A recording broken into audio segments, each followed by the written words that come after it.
Hello everyone and welcome back to my YouTube channel. Still individualistic we are. It's been Yes. 5 months, Sarang, since we got married, but Yeah, okay. don't remind me of the a traumatic event. I But see it plays out well in your subconscious yeah, still. yes.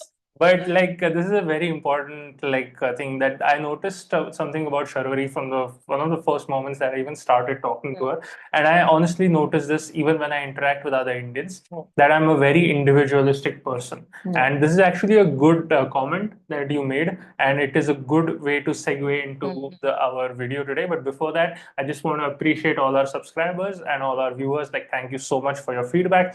Thank you so much for your comments, even the critical ones, because genuinely they help us improve. Exactly. Thank you for your comments about our previous video about thermodynamics.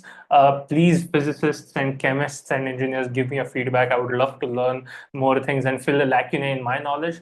And it's been an amazing journey so far. Yeah. And as always, I would like to continue to remind you guys to keep watching us because we post on a schedule, which is usually every Saturday as well as Wednesday. That's been set now. And without further ado, the title of today's video, which is how we fight and how we navigate our conflicts and managing the avoidant slash attach.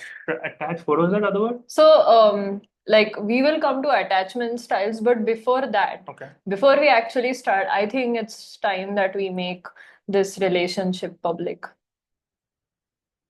I'm embarrassed to be seen with you. I mean, it is as public as it is enough, but we should take a page out of the book of the many, many, many, many fights that we have had. Okay. Because that would really help our subscribers understand how to navigate the anxious avoidant discussion. Okay. So before I actually take the page out of the book, I want to explain. I think it's pretty evident who's the anxious person and who's the avoidant person. But before that, the psychologist in me is like screaming, so I just need to screaming to come out. So, So weird. so I just need to clear a few things out. So attachment styles are the way that you engage with other people or you process information, or you also tend to, it's kind of like your social status in the sense how you interact with other people and how you want to be, how you regulate emotions. Like I'm saying this in a very layman term. But there are majorly four attachment styles. The first is anxious, the second is avoidant, the third is secure, and the fourth is disorganized. Okay. So the fourth one is also commonly seen, but I'm going to talk mainly about the first two. Okay. Secure attachment, if you have a secure attachment style, my big handshake to you, because that's very, very rare to find. And the reason might be because, neglect in parenting, or just busy parents, or childhood trauma, unfortunately, or a variety of factors that may have caused the reason to not have a secure attachment style. I think it could also be like just your inherent personality because I've known many people who are just inherently neurotic or they are inherently sort of dispassionate. So Yeah. they are inherently the kind of people who just love doing their own thing. So I don't think it's like my personal opinion. I don't think it's necessarily always trauma. Might be, Just but I would say like it definitely contributes to it. So of course there are two things here: your personality for sure, and then the environment that you were raised in. right. So you see people who are extremely neurotic, but they have a secure attachment style, as you said in that case, Right. because they had a good conducive environment growing up. Hmm.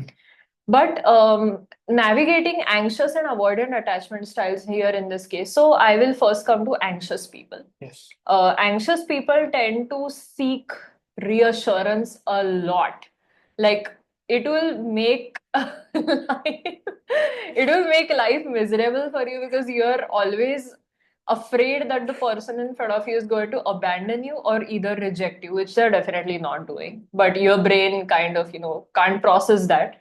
So you tend to go chasing people, or you want to, gain control over the situation. Now I'm talking about this in a fight sense. Whereas avoidant people, on the other hand, they kind of disengage from the argument. They kind of want to just be left alone, need their space, and things like that.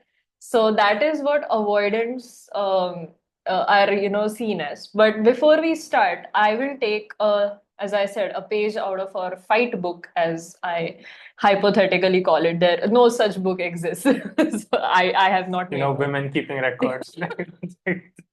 On Friday the 15th. He said that. Okay. No, but there's no such book. But I just like this is one example where I really think it would help our subscribers to understand better. Okay. So the other day, I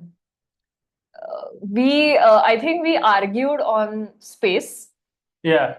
So that happens. I mean, it used to happen a lot before Yeah. because we were kind of navigating our relationship and just getting the hang of it. But it also happens sometimes when we are married. Yes. Not anymore because we have, kind of surpassed, but when our marriage was new, I think that happened. And I remember a fight in which I wanted his time and Mr. Sharang here did not want to speak to me at all. Yeah. And he actually told me, he's like, I'm going for a walk. Please don't call me. Please don't message me. And I was so hurt by that. I just started crying. And for all subscribers who don't know, Sharang knows I cried everything. Like, I cried the smallest things. So the thing is, like, I did not know the word avoidant exists because I'm not a girl. No, I'm kidding. I'm not a psychologist. And I never, like, I don't know, like, I never sat in my own thoughts or ruminated about my own feelings, such as they may be.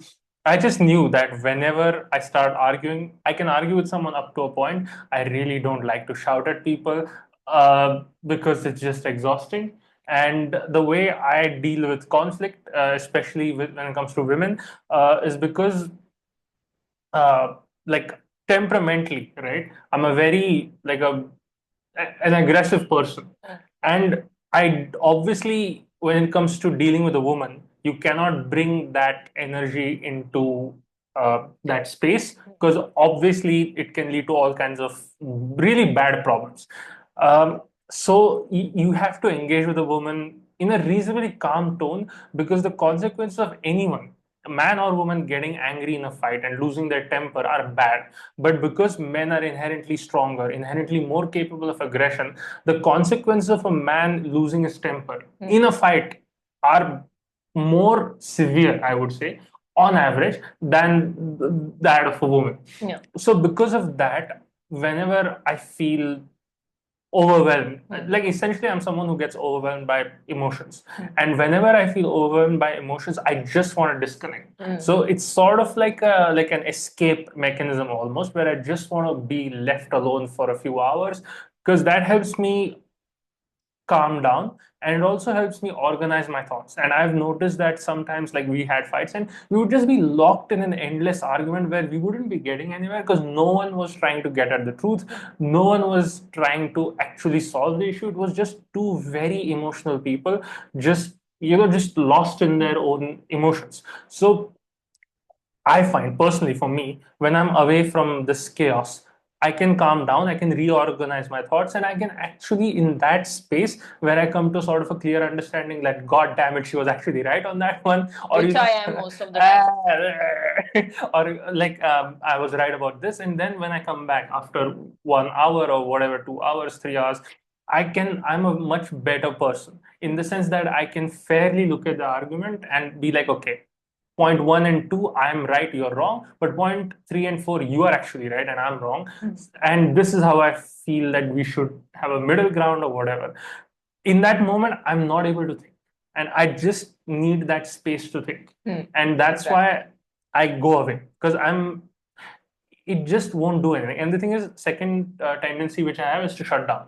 So, like, in conflict, in men are like, war is, I think, genetically encoded into men. And I believe this for a wide variety of reasons regarding anthropology, regarding chimp behavior, etc. There's something known as disinhibition of violence. Like, I'll go into it completely at a later stage. But the thing is, like, at least as far as I'm concerned, when I'm in conflict, I just shut down. I shut down emotionally, I shut down in every way. And then I'm primed for action. And in that, it's not a helpful way to be because it doesn't solve anything, right? Two people screaming angrily at each other just goes nowhere. So that's it from mine. Please.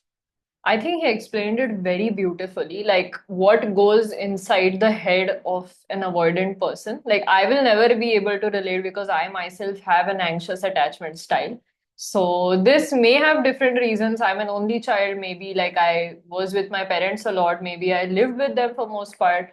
But all of these are, speculations. I don't know. Sorry to cut you. Yeah. Could also be your innate temperament towards neuroticism.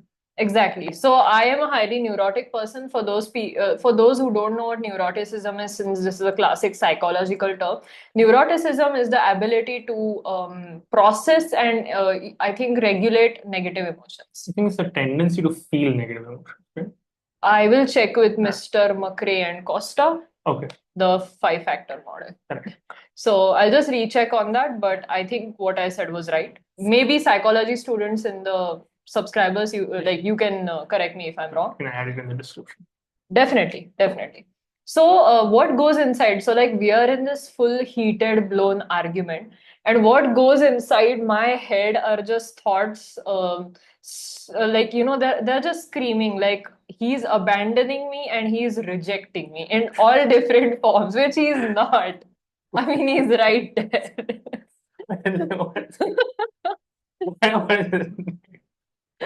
But that is the main thought. And then there are side thoughts that come with these thoughts, such as, does he not care about this discussion?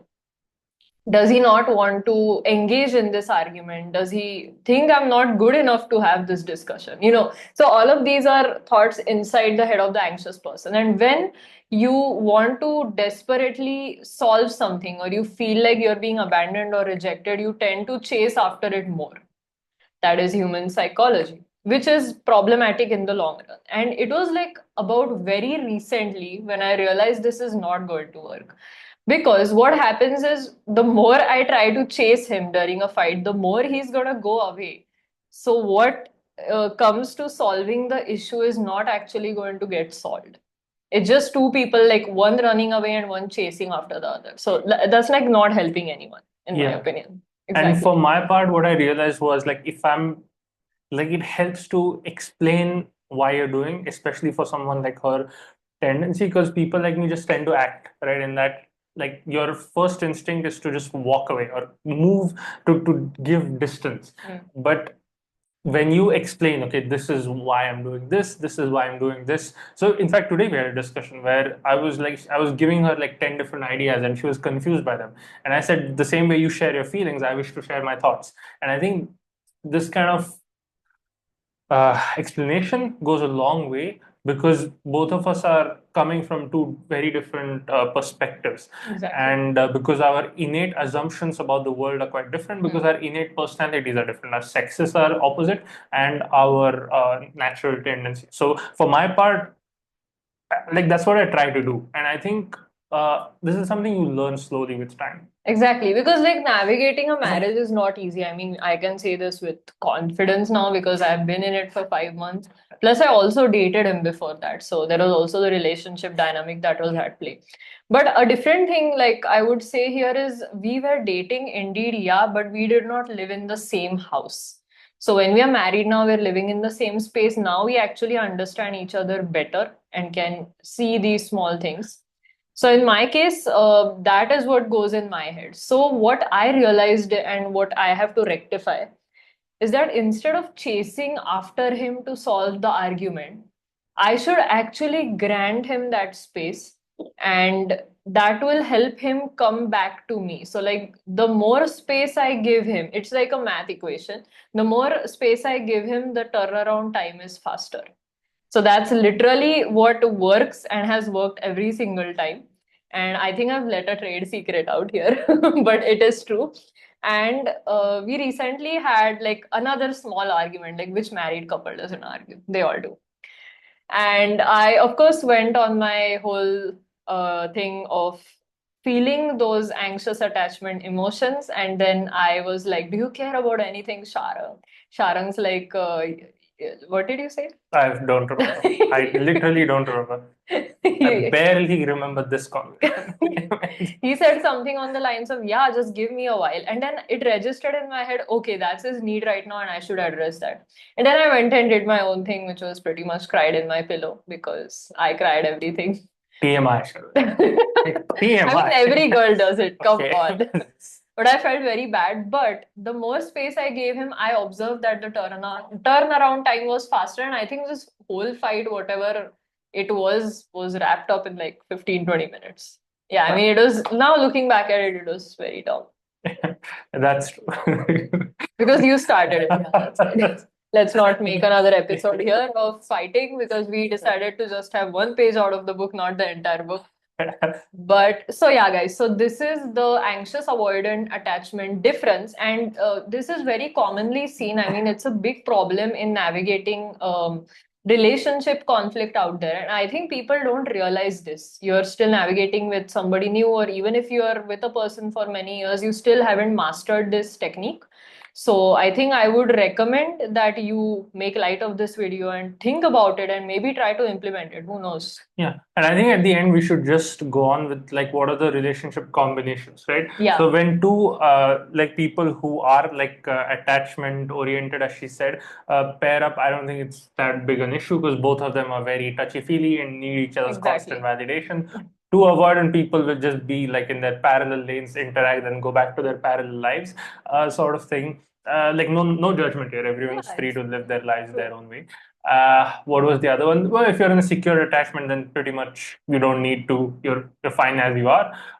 Like what was there? A fourth one you said? The fourth was disorganized. So that's like very intense because you gravitate between anxious and avoidant a lot. I think that might be just like a symptom of like having a bipolar personality. Maybe, but like then you see other criteria enough to make a diagnosis. Right. So I would not label someone as that in the first place. But this is also an attachment style that is seen. I personally have not, none of my friends or anyone I've observed does not have this attachment style. So I've not really seen it. What I've seen commonly working with people as well as people around me is they're either anxious or avoidant. Yeah, so I think this is like the most challenges would probably be faced in this case, where one person is attacher and the other one is an avoidant, an avoidant person. So yeah, but I think this is a good place for me to conclude, unless you have something to add. Same here, and here I would give one last example is that think about holding sand in your arm. So if you take a lot of sand in your arm or your palm, sorry, not your arm, your palm, and you try to, gain control over it, it will slip out of your fingers. So what will happen is you need to take some sand and let it be and not, try to grasp it quite firmly because it will not work. So you need to just let the sand be for a while and then I would say the biggest thing is like, and this applies to anything, right? Let's say you're chasing a job or whatever, you should make a sincere commitment to that job and you should approach them with respect. But if you come off as desperate or if you come off as needy or clingy, then even an employer will think twice before giving you that place. And I think that's just human psychology. So I guess, yeah, I mean, that's it from my side, unless you want to add something. Yeah, I would just like to say that thank you for all the love.